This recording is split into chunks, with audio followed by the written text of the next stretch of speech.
time to start getting all the seed supplies out of the garage.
All right, so it's a lot. But basically what I have here is I've got a tiered shelving unit with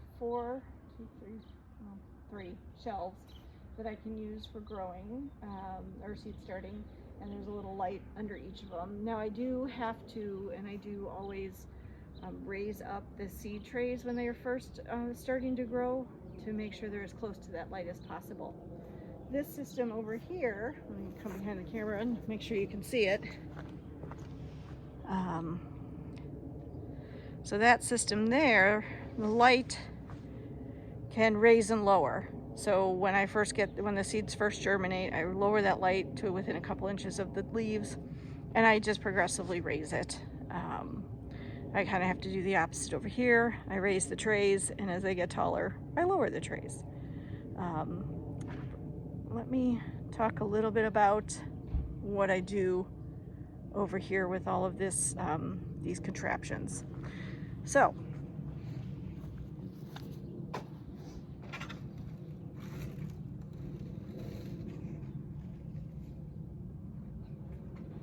I have these deep cell trays. I think there's 72, so you can see I reuse them. This might be the last year for this one. I don't think anybody's cracked, but definitely. But anyway, I tend to use these things for deeper rooted plants like my native plants, and that way they've got a deeper cell to go into. And then when they get too big for this, okay, so that's what I start a lot of the natives in these trays. And then I usually have smaller ones for like my vegetables, tomatoes, peppers, broccoli, lettuce, onion I'm starting from seed this year, my herbs that I start from seed like basil, and I might start a little bit more thyme and rosemary this year just because I'm not sure they made it through the winter. But anyway, these are nice deep trays as well, so I could use these for my natives, or it'll be a little bit more room. You can see there's only I think these are 32. Yeah, these are 32 plant trays. I don't know why I bought these. Anyway, they'll be bigger, so I won't have to transplant them as soon. I might be, especially with the onions, I might actually put the onions in that one this year and do the natives in this one, just because I want to plant more onions, and then I won't have to repot quite as soon. So they'll be able to stay in these trays for quite a while since I'm starting things so early this year. And then when they do get too big, especially the native plants, I have even bigger pots that I transfer them into. And then at that point, when they're in these stages, I'm usually, it's warm enough, they've moved outside, and I set up tables kind of along the fence here, and they get a good amount of sun. They're easy for me to water and keep an eye on. And then anything I start growing from seed, native plant wise, you know, now I will not put that into the ground in the garden here or give away to friends or whatever until we get into the fall. So they stay in these pots, and they usually, these sizes do me just fine for that first growing season. I also have these base trays to hold moisture. So these came with this set over here. So when you put them in, you put them in that little tray, so any water that drains out, it stays in the tray. I also try to water from the bottom as best as I can to help, you know, not disturb the little seedlings. And as I go into planting things, I'll go into more detail again, but once I do plant the seeds, I've got a whole supply of these domes. And when they first get planted, I leave the dome on to keep the moisture in until they start to germinate. When most of the little guys in here have germinated, I'll take the dome off and then just make sure that they don't dry out. Again, I like to water from beneath, and then it just sucks up, and I find that that has done better for me. And this is a nice little tray because it has these holes here, so I can actually just pour the water in through these holes without having to lift the tray up every time to water. The one thing that I do that's really important for seed starting is I've got these warming mats, and when I first plant, these are turned on. Once the seeds have germinated, I turn the heat mats off. It's just to keep those conditions warm and moist enough for the seeds to get going. And then they're only on for, you know, a couple weeks at most. So yeah, this is all my gear. Since it's been in the garage for most of the fall and winter, I'm gonna just wipe things down, and then I'll bring them inside and get things set up inside.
So the last thing I need to do before I can think about starting any seeds is I like to sift the seed starting mix I get from the store.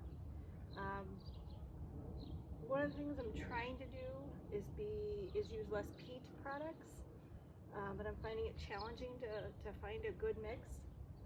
So this is not peat free.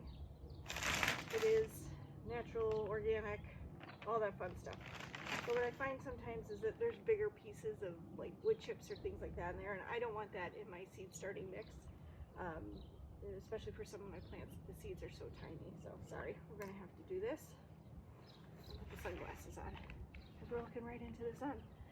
So I use these sieves for sifting compost. So this is, I don't even know what size this is. It might be 1/4 to a 1/2 inch or something like that. And I find that it works well for this as well. It gets the bigger chunks out. So my container's a little wider than my sieve, but we'll see how this goes.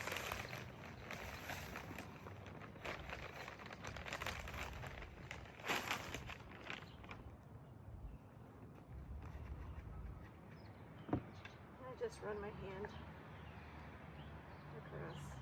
Just try to get the bigger pieces out. This one doesn't seem as bad as some of the ones you get, but like there's a stick.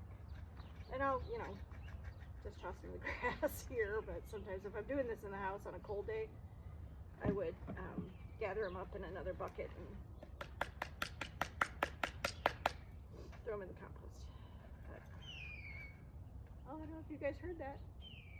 It's a blue jay. pretending to be a hawk. He's going to my neighbor's feeders, probably trying to scare away all the other birds.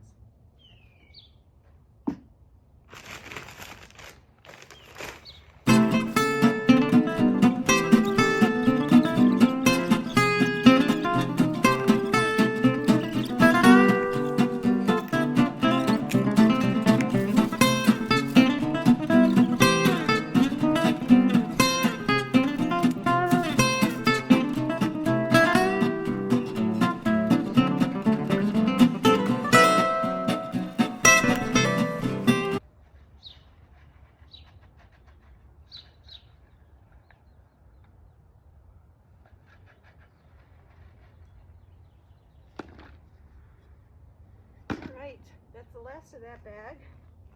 This should be enough to get me started. Bring it a little closer. You can see the difference. It's much more fine. There's an odd little stick here and there that fell in, but for the most part, it's very fine and ready to go. This should be enough definitely to get me started with the onions that I wanted to plant today. And I'll just take this inside and moisten it up so it's got some good moisture but not sopping wet, and then fill the trays, plant the onions, and get those going. And in the next couple of weeks we'll start things like the peppers and broccoli, probably the lettuce, get everybody going so that they're ready to go out into the garden as we start to get into the end of April and early May. Peppers will take till after Memorial Day, along with my tomatoes. And then I start the green beans straight in the garden at that point too, and carrots get started straight in the garden. I've already ordered my potatoes, so those should get delivered towards the end of April, and that's about the right time for me to get them in the ground, as long as the weather conditions are cooperating. So there's a little bit of tweaking as we get going and we see how the spring is coming along. So I will be sure to give you, I'll share the planting of the onions, how I'm doing that, and then so we'll see you in a little bit once we're all set up inside and ready to start planting the onions. See you in a bit.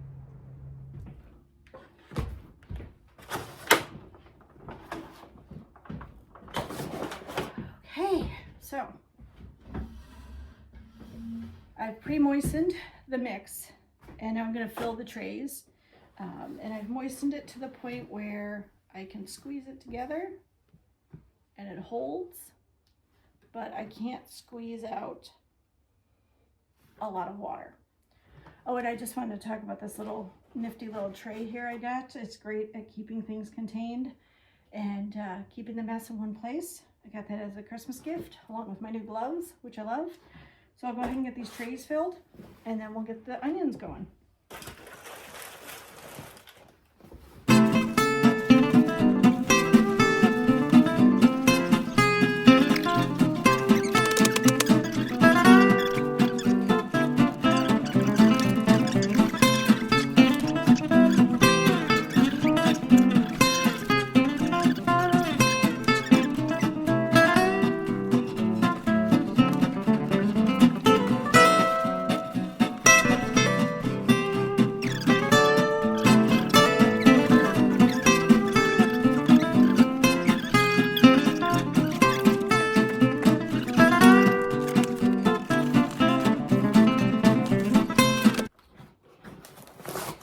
Not being very successful at keeping the dirt in this little green tray, but that's okay. Let it dry for a little bit and then it'll sweep up just fine. All right. I forgot to grab my seeds. So we're gonna go get the seeds and we'll come back and start planting the onions and make ourselves some room and try to contain the mess.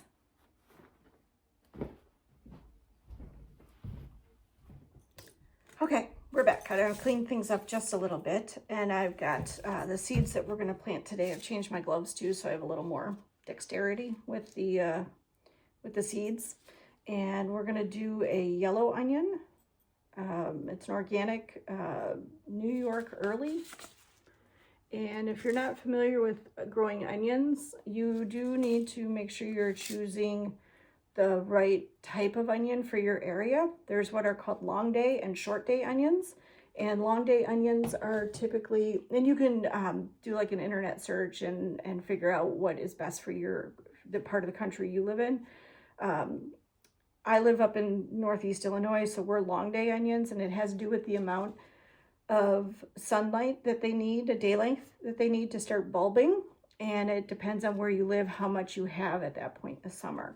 So typically northern latitudes will have, during the summer months, will have longer day lengths than say farther south in Florida or something. So I made sure I got long day onion varieties, and one again is the New York Early, and there's about 250 seeds in this pack. This one is another yellow onion called Alyssa Craig, and I chose organic seeds because I try to be really careful about making sure that I grow things organically and that they haven't been treated with any kind of pesticides that I don't want to eat, and that I don't want any pollinators that visit any flowers to eat as well. And then I'm also going to try and grow leeks.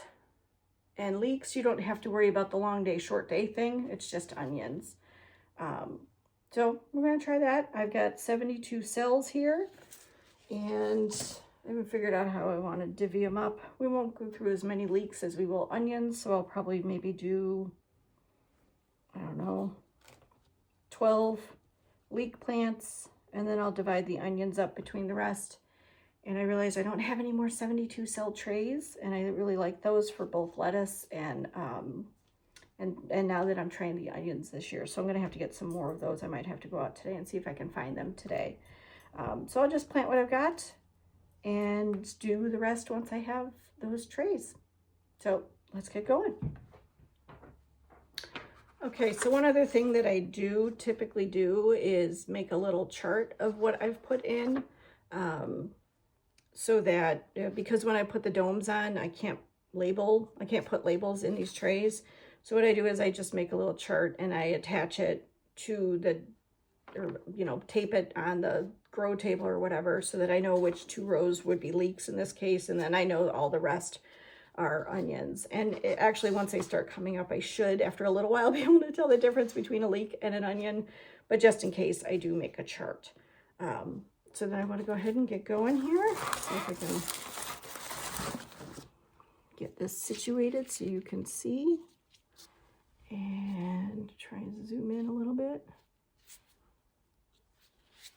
All right, so I've got the tray all ready to go.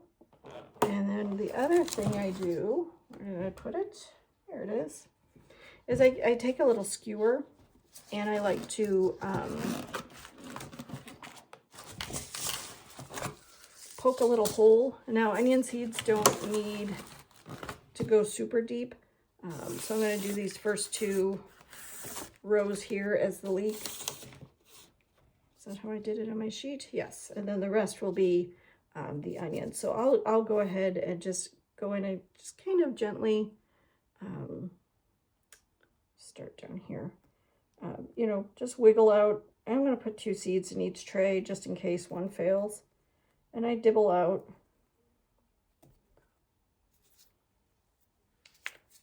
a little hole. Just makes it easier for me to, and I'll do the first 2 rows since that's going to be my leeks. And I don't go super deep. Typically speaking, I mean, you should read the instructions on your seed packets, but,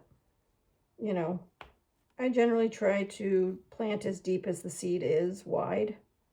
So onion seeds are pretty small. I'll shake some out into my hand in a second here, and you'll see they're not terribly big. Seeds want to grow, so it's hard to mess this up.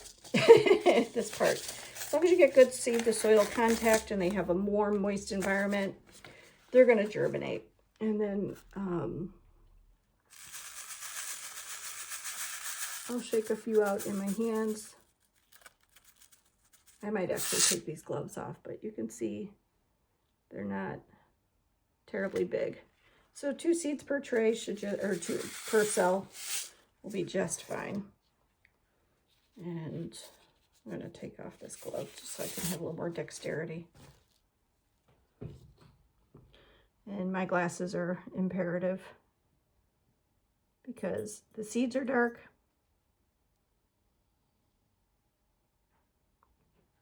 And the soil's dark, so it's real easy to be like, oh, did I actually get a seed in there?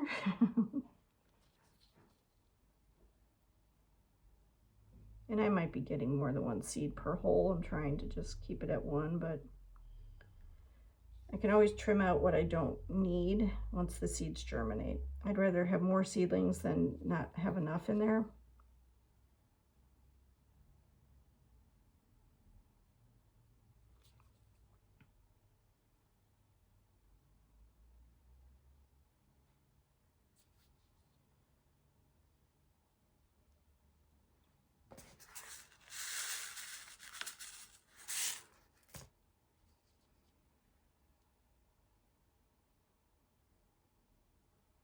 Okay, and then I will just go through and just kind of gently pat the soil back down over the seed.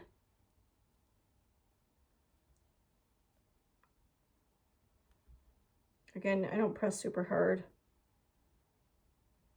If I were doing this out in the garden, I might be a little more firm, but since I'm doing it inside and I know nothing's going to mess around with the seeds at all, then we're all good.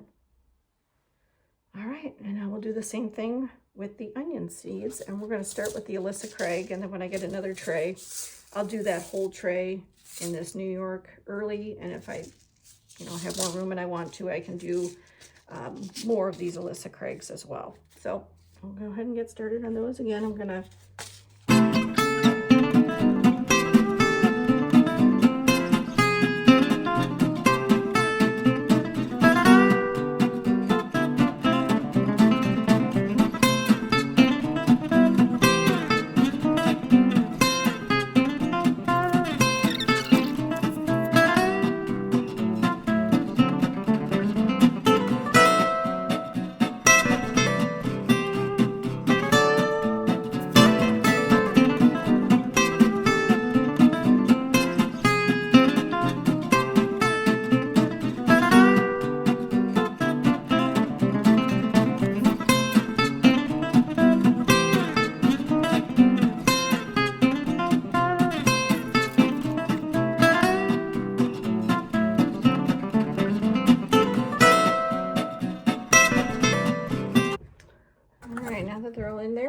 put this dome on that'll hold moisture in, and as I put this on the heating, I think my trays don't quite fit, but that works.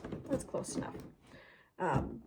The warmth from the seed starting heating mat will evaporate some of the water, and it'll become like this little daily, I go around and tap, and then all the condensation goes back down and it stays nice and moist in there. And I will go ahead and put this on so that I know that the leeks are over here and the onions are over here. And I'll go ahead and place this underneath or in its eventual grow spot. All right, so this is where I'm going to have the onions. We did a little changing in our basement. I used to have a spot in the basement where I could put this seed set up, so now it's in the living room. And that's okay. This light gets the morning sun, so that'll be nice for the plants as they start to get older. So you can see I've got a little setup here where I've got the grow lights, and I can raise and lower them. For now, I don't even turn on the lights. The tray is labeled, so I know where the leeks are versus the onions, and it'll just hang out here until they start to germinate, and at that point I will take the dome off and lower the lights, and I'll just keep raising the lights and so that they're just a couple inches above the plants. So thanks for coming along today. I'm gonna keep on planting and hope you are able to get into your garden and start to do some fun spring gardening chores as well. Thanks again.